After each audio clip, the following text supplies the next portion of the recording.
One of the most mind-blowing statistics for the new HBO Harry Potter TV series is the fact that it is rumoured to have a budget of $200 million per season, potentially reaching $4.2 billion for the entire 7-season run. This would make it the most expensive television series ever produced, exceeding shows like Game of Thrones and The Rings of Power. So far, during my vision of the show, we've had a few sequences that have definitely used a fair amount of this budget. However, in this episode, we will get one sequence in particular that will really test the limit of this incredible budget. So mount your brooms and let's kick off straight into Harry Potter Season 1, Episode 5, Quidditch.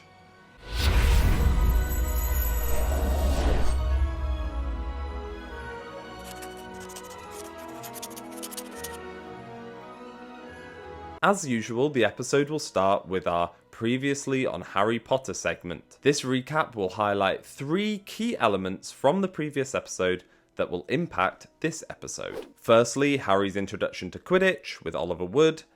Then we summarise the troll attack in the girls' bathroom, before recapping the cliffhanger with Harry seeing Snape's injured leg and his realisation that he must have been trying to get past the giant 3-headed dog. That episode and the recap ended with an extreme close-up on Harry's face, and this episode will cut straight to another close-up of Harry's face, this time looking pale and nervous. The camera slowly zooms out and we see that Harry is sitting in the Great Hall at breakfast, dressed in his Quidditch robes, nervously awaiting his first ever Quidditch match.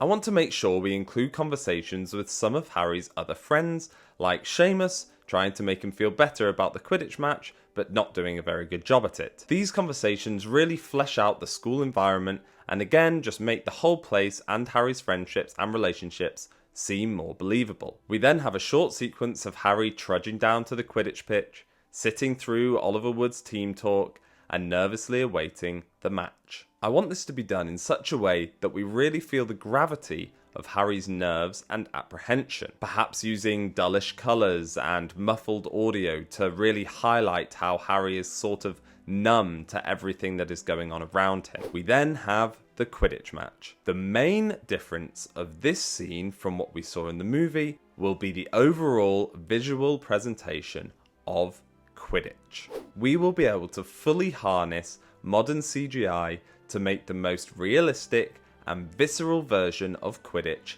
ever seen. As I said though, the actual Quidditch match will follow very closely to what we saw in the movie, with an initial sequence of the match starting, Hermione and Ron, who are with Hagrid, noticing on the binoculars what they think to be Snape jinxing Harry's broom. Hermione rushes off to set Snape's robes on fire, knocking Quirrell headfirst into the row in front of him. Harry then streaks off to catch the snitch by almost swallowing it. Again, this whole sequence will be pretty much identical to the movie, a little bit more fleshed out, and the main difference being the visual presentation of it. Sequence 1 of the episode will end with Harry meeting up with Ron, Hermione and Hagrid, where they discuss the events that just transpired. They explain how they are suspicious of Snape, and Hagrid lets slip the first mention of Nicholas Flamel. Sequence 2 of the episode will start with one of our Hogwarts changing motifs, with snow starting to fall and covering the grounds, and we'll see students going about their day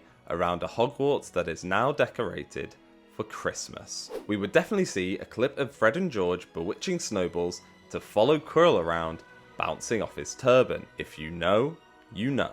We then cut to the Gryffindor common room, with Harry and Ron engaged in a thrilling battle of Wizard's chess, and just like with the Quidditch, using modern day CGI, we'll be able to really bring its brutal nature fully to life. Picture literally a miniature battle happening right on the tabletop.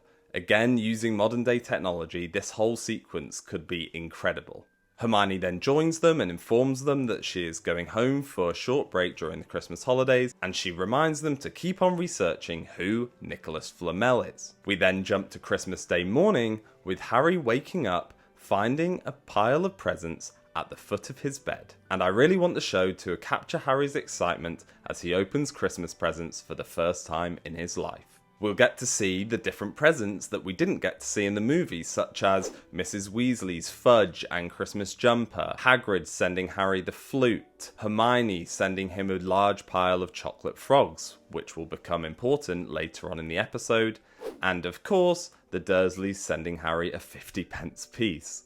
The present opening session then ends with the iconic moment of Harry opening the invisibility cloak. Now, instead of us cutting straight to that evening like the movie does, with Harry testing out the invisibility cloak, I really want to at least include a short montage of Harry and the Weasleys enjoying Christmas Day at Hogwarts. This won't be too long due to time constraints, but I really want to capture that magic of Hogwarts at Christmas, as so many people consider it to be an absolutely iconic look for Hogwarts. We'd see Fred and George forcing the Weasley jumper onto Percy before they all head down for Christmas dinner in the Great Hall. We definitely see the magic wizard crackers that emit huge bangs and puffs of smoke, along with wizard and witches' hats when you pull on them. We'd have a short clip of Harry and the Weasleys having a snowball fight outside, before cutting to the Gryffindor common room where they enjoy turkey sandwiches and trifle, before all getting very sleepy and heading to bed.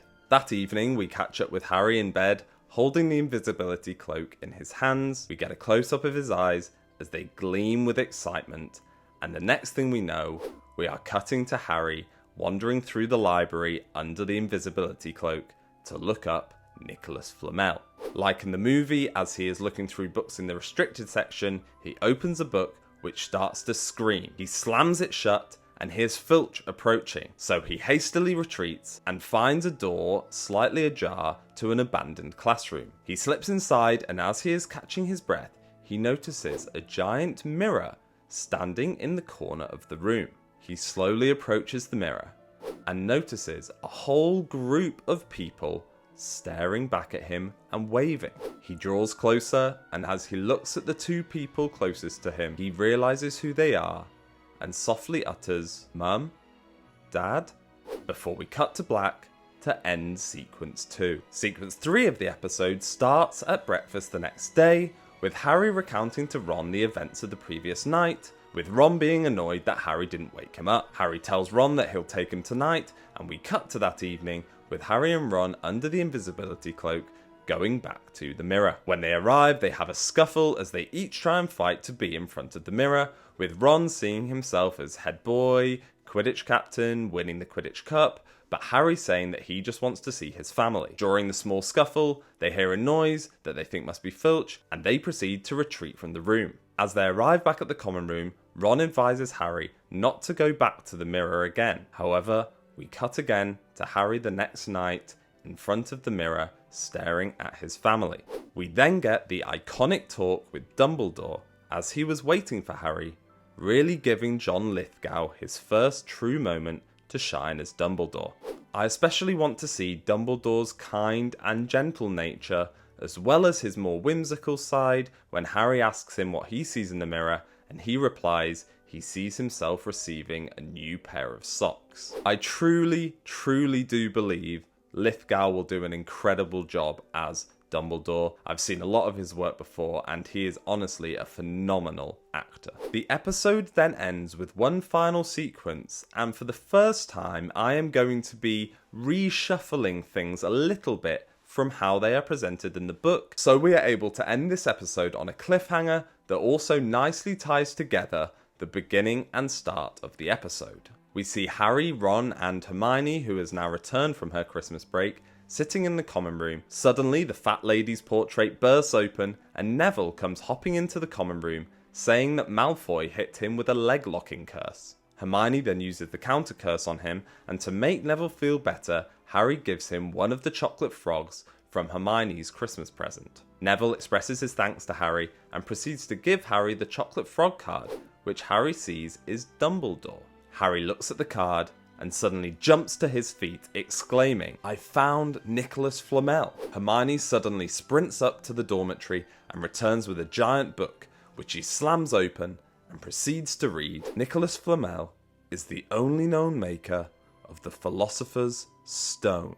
The trio stare at each other before we cut to black and credits. The The discovery of this happens a little bit later in the book after a Quidditch training session, but I really wanted to use it in this episode as the major cliffhanger for the end, especially because we got our introduction to Nicholas Flamel at the start of the episode, so again it ties together nicely as a nice mini mystery that was solved during one episode. Please let me know what suggestions you have down in the comments for what you want to see in this episode, and your comment might be featured in a future video. Remember to like, subscribe, and hit the notification bell so you are notified when I bring Harry Potter Season 1, Episode 6 to life.